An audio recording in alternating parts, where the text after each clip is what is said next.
and welcome to the MyClayCo studio. My name is Carla and today I'm going to be taking you through the basics of the Skinner Blend for polymer clay. Now if you've heard of the Skinner Blend, then you know it creates a beautiful gradient between two or more colours for your polymer clay, and I'm going to touch on a couple of different ways to do a Skinner Blend so that you can get the most out of it when you're just starting. Let's get into it. So before we get into making Skinner blends, I just need to touch on a little bit of theory first. Now, if you've seen our color theory videos before, you know that I absolutely love talking about colors and how they go together. So in this video, I am actually going to show you with the Skinner blends how to make the most out of your color selection and the way that you do your Skinner blends so that you get the nicest gradients possible. Now to do that, I'm going to draw a couple of little pictures so you can really easily understand what it is to create a lovely Skinner blend. Alrighty, so I've drawn some lovely rectangles here so that I can help demonstrate what I mean when I say Skinner blending and the different types of Skinner blending depending on the color selections.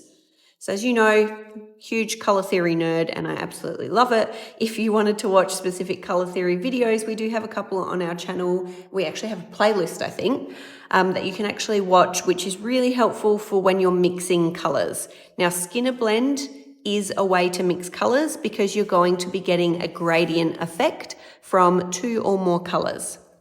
So the first one is the standard Skinner Blend. That is when you get your piece of clay and you have one color take up one triangle and another color taking up the second triangle. What this does when you fold and roll it is it actually creates a blurred effect between these two colors, so you get a really nice blend. That is the basic Skinner Blend principle. This one is really good for if you want to have a full coverage blend. However, you can sometimes lose your initial colors in these blends because you're going from corner to corner, so the whole thing is getting blended. That's why a lot of people, when they do Skinner blends, will end up doing this kind of trapezoid. So you're still getting a large amount of each of the colors plus a blend area. So to demonstrate this, this would be your blend area. So see how this mimics this Skinner blend? It's because you're creating the Skinner blend in this area and still allowing yourself to have your standard colors either end. This is probably the most common Skinner blend that you'll most likely use, just so that you've got that three color blurred gradient. It's really effective in so many different polymer clay creations. You can also do this, so rather than just having two colors, you can do it with three colors by having this almost like triangle shape in between your trapezoids, which I think works really great for if you have your primary colors, red, yellow, blue. Once your red and yellow mix, you're going to get orange. And then once your yellow and blue mix, you're going to get green. This is how you can get a beautiful rainbow gradient. So if you're wanting to get that really nice rainbow without having straight edges, this is how you do it. You don't need orange and green in the mix. They will just naturally come from your blending of those primary colors. Now, the next one that I wanted to touch on is if you have two colors that you know won't work very well together. So for example, if I had an orange and a green, I know that the cross section of this is going to be quite murky, but let's say I wanted to do something for St. Patrick's Day and I really wanted these two colors in it. It just means that I have to work slightly different with my Skinner blend shape. So what I mean by this is rather than having this huge crossover of a color that I know is going to be quite murky, I can just do a straight edge. And what this is going to do is it's going to, while I'm blending it, it's just going to lightly blend this area here so that you don't have stark edge to stark edge. There will still be a blend, but it's not going to be taking up a huge portion of your creation with a not so nice color. Now, when we have this section here, as opposed to this section here, it's trying to figure out which one would work best for your clay colors. So a tip that I will say is that if you're unsure about how your clay colors will mix and whether they will make a nice clay color, simply mix the two clay colors together. If you really like the color and it works for your piece, you might want to do this trapezoid style Skinner blend, because then you'll get that really nice large crossover area. But if they turn out a bit murky or not exactly what you want, then you know that you can go with this style. So it's just choosing the right style depending on your clay colors. On that note, I will touch lightly on the Simmons Skinner Blend here. So for this last one, the Simmons Skinner Blend shape is like a long tapered arc.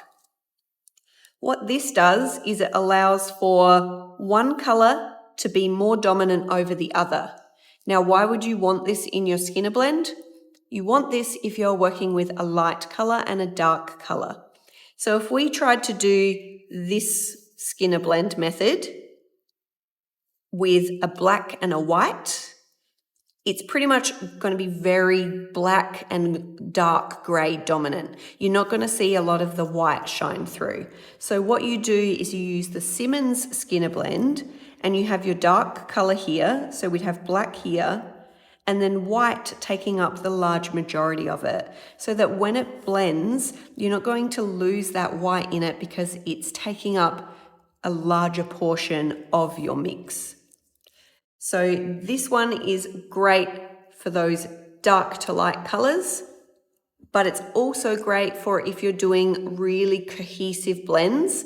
I'm not going to touch on all of the Simmons Skinner Blend styles because people literally write entire books on it.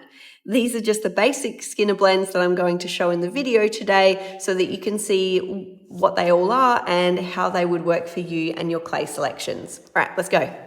Alrighty, so the first one I'm going to do is the classic Skinner Blend. Now I've just got some blush and Robin's Egg Blue because I know that they're going to make like a nice kind of purpley type colour. And all I'm going to do is from corner to corner, chop those ones. And that means I can remove these pieces and pop them together. So that is what we're going to roll through the pasta machine. Now I will say you can use a roller.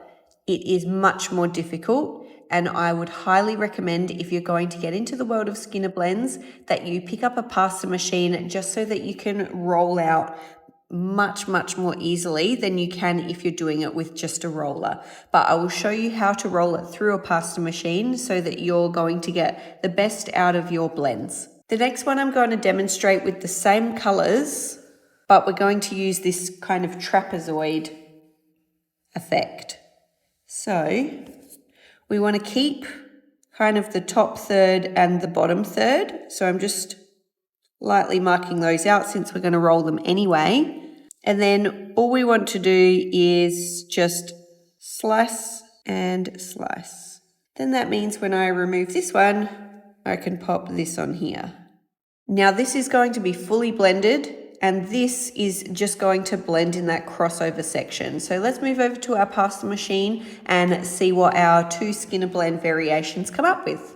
Okay, so we have our clay over at our pasta machine. Now this roller I have set just under 3 millimeters because this one I rolled out the clay to about 3 millimeters. So I just want to make sure that I'm putting it through so that they're kind of seaming together. Okay, so once I know that they're not really going to move far, what you want to do is sometimes you'll think, okay, am I folding it this way? Am I folding it this way? Which way do you want to fold it? So that's why I really like this one and this example. If I were to fold these over onto themselves, blue and the pink will mix fully.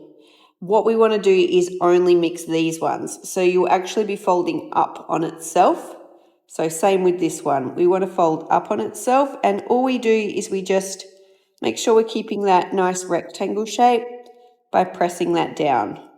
We also want to avoid adding any air pockets in, so we don't fully press it down, just so that it's got that nice seam there, and then we sit it in and push through. and you just keep folding on that same seam. Anytime that you start to lose your rectangle shape, you can just press the clay so that you're getting it nice and flattened and rectangular. And you can see it's gotten quite long. So it's because it's going to elongate out because of the direction that we're putting it through over and over again. So you can actually just kind of smush your clay in and just make sure that it's going to keep that rectangular shape. So the next one, again, we're going to put it through on just under 3 mil. And now we're going to start moving it. So folding up so that we're getting that blur in that center, and the blue is remaining on blue and the pink is remaining on pink.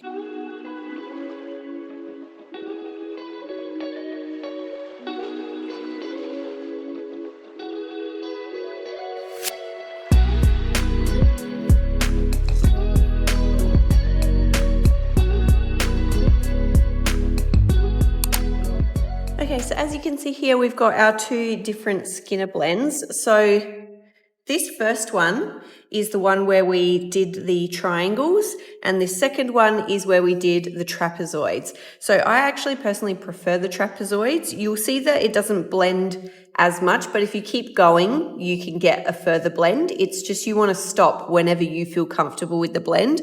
I find that if you do it this way, it blends all the way, but I really like them for different reasons. So these ones, I've made them nice and long and skinny because I'm going to be using them with our bird bookmark cutter.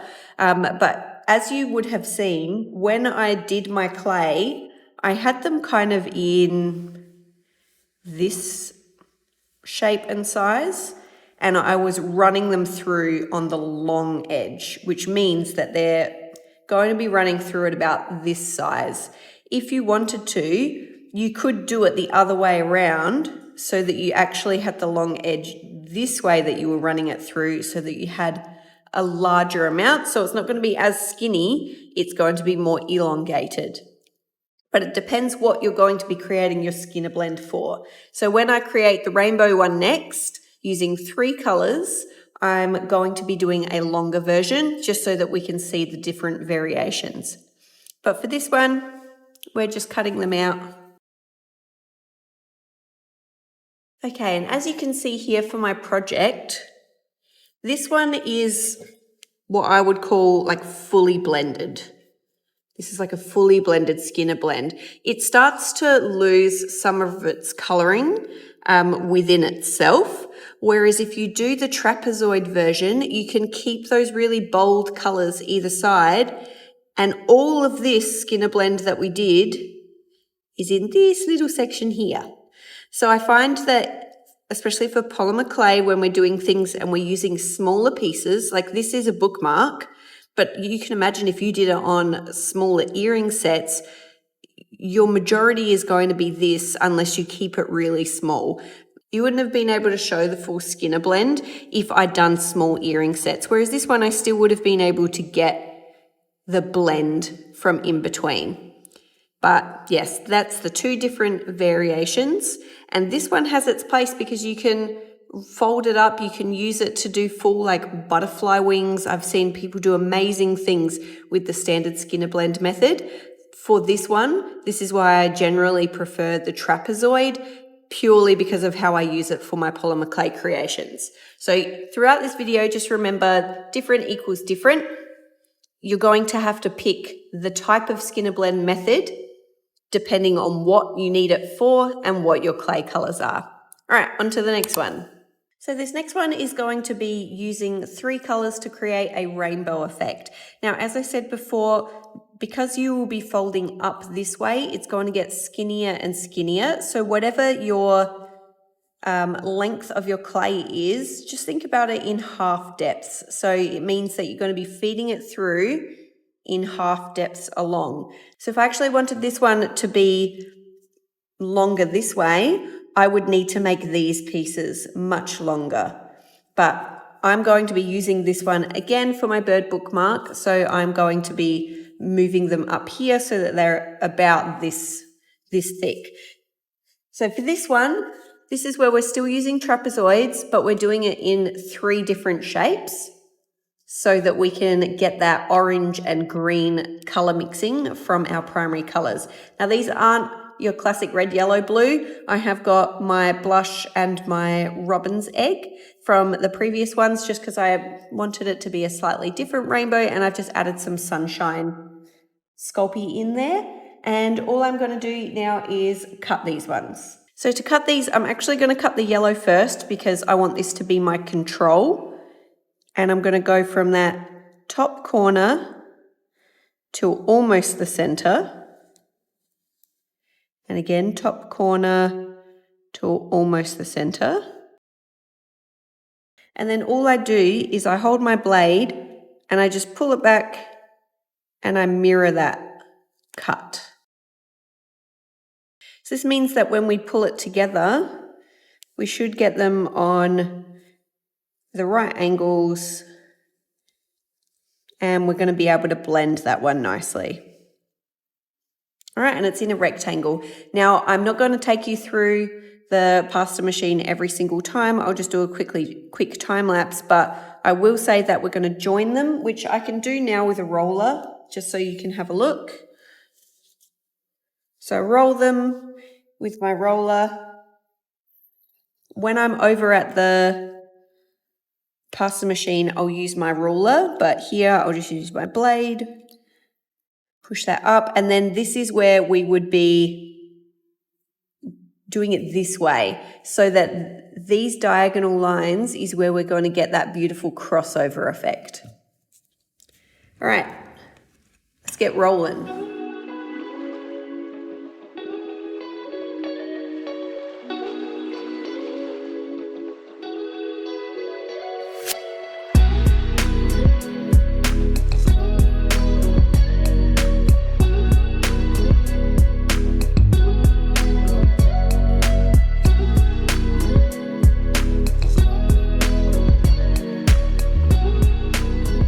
This one is done. Now, I absolutely love this color combo. So that was blush, sunshine, and robin's egg. Just in case you want to know, it makes this beautiful green, which is a bit like limey, and then it has this really like intense peachy tone. I absolutely love it. But you can keep on going with your blending until you get really well blended lines. I kind of like it for the bird when I use it with this cutter to have really bold differentiation, just because it at each of the feather points.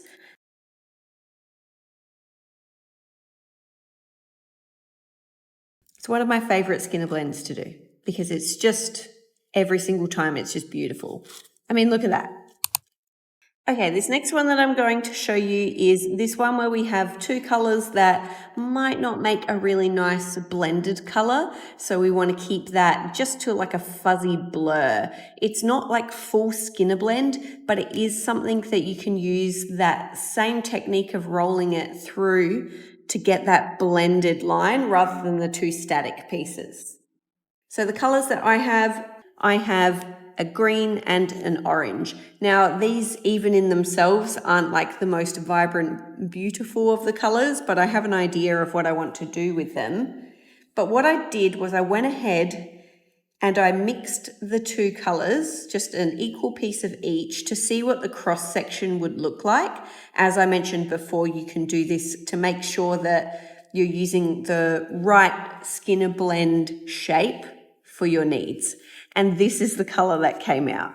So look, we're not totally against it, but it is quite a murky yellow almost. It's like a very muddy color. We don't really want this being a focal point, so we're going to do a minimal blend. Now, when I say minimal blend, I mean like we want this line here just to be a little bit fuzzy. So what we do is we keep our straight edge, and let me just roll this one together quickly. Now we always want to be rolling along the straight edge, because if we start rolling this way, we'll start warping this a lot. But I'm actually going to show you this one rolling with a roller rather than through a pasta machine.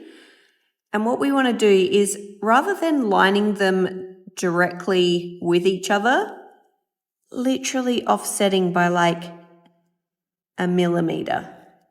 So it's almost like you're doing the trapezoid method, but you ever so slightly to get that rolling connection. And again, we're going to fold that. And as you can see, the line starts to wobble a little bit, which is perfect. That's what we want, so it'll kind of blend as it's going.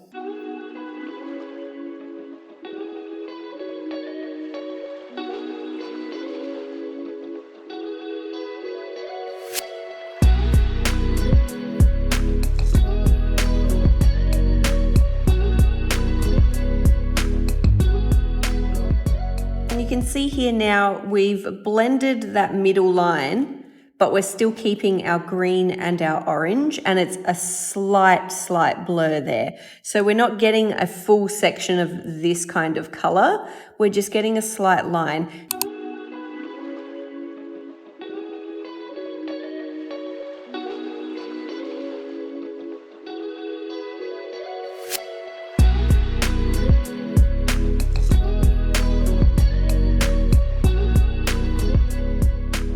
So this is a great example of using two colors that you might not think go very well together, and you get that slight Skinner blend in there, but they look really cool as snakes. So I really love this kind of technique for if I'm using odd colors, which a lot of the time I use for like occasions like Christmas. You might use red and green and they don't match very nicely. Like I could have used this for St. Pat's Day with the orange and green. Halloween, I use a lot of like purple and orange, and I think that, you know, the blend isn't quite nice on those, but it's a really cool effect when you have that slight blur there. So this is an example of when I would use the straight line technique. Alrighty, this last one we're going to do is going to be the Simmons Skinner Blend. So this one, as I said, instead of doing the half-half, where you can lose one of the colors, especially if they're darker colors, we're going to do this kind of like curve.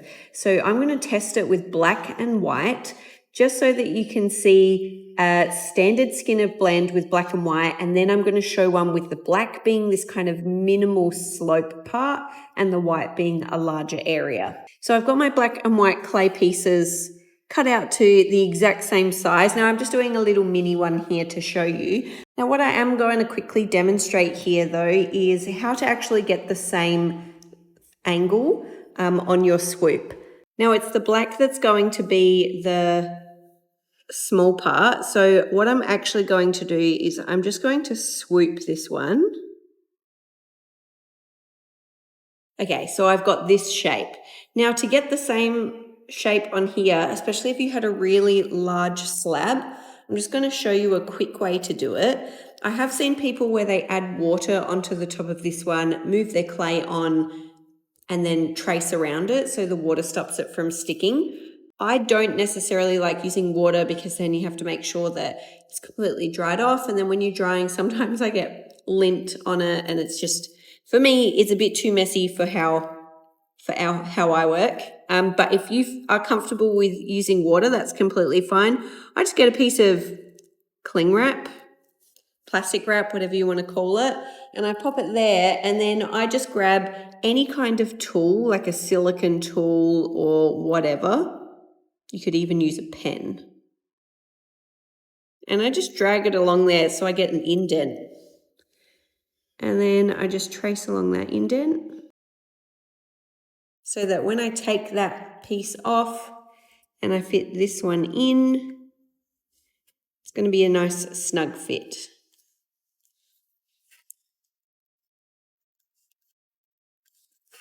Okay, so I've got this one, but I also have this one. So I'm going to put them through the pasta roller now, and I'm going to come back and I'm going to show you the difference in having this larger white part than the standard Skinner Blend. So this one is the Simmons Skinner Blend and this is the standard Skinner Blend. I'm going to blend them and I'll bring them back. And as you can see here, now that we've blended them, this is the half-half. You can see how black dominant it is compared to the white only managed to kind of lighten that black into a light grey up the very, very top here. Whereas when we use the Simmons Skinner Blend, you've got that nice gradient from dark into that lighter grey. Now, it's not to say that either of these is correct. It's just dependent on what you want to use yours for. If you were using this with, like, say, a lighter colour, you might not want to lose that colour in it, and you might want to keep a really nice, bright, vibrant colour. But if you did want to do something like this, like a bit darker and deeper, then the half-half method works completely fine. So it really is dependent on what you need out of your project, what clay colours you're using, and what shapes you want to cut out of your clay. I am just going to do another pair of matching snakes with my 2 little ombres.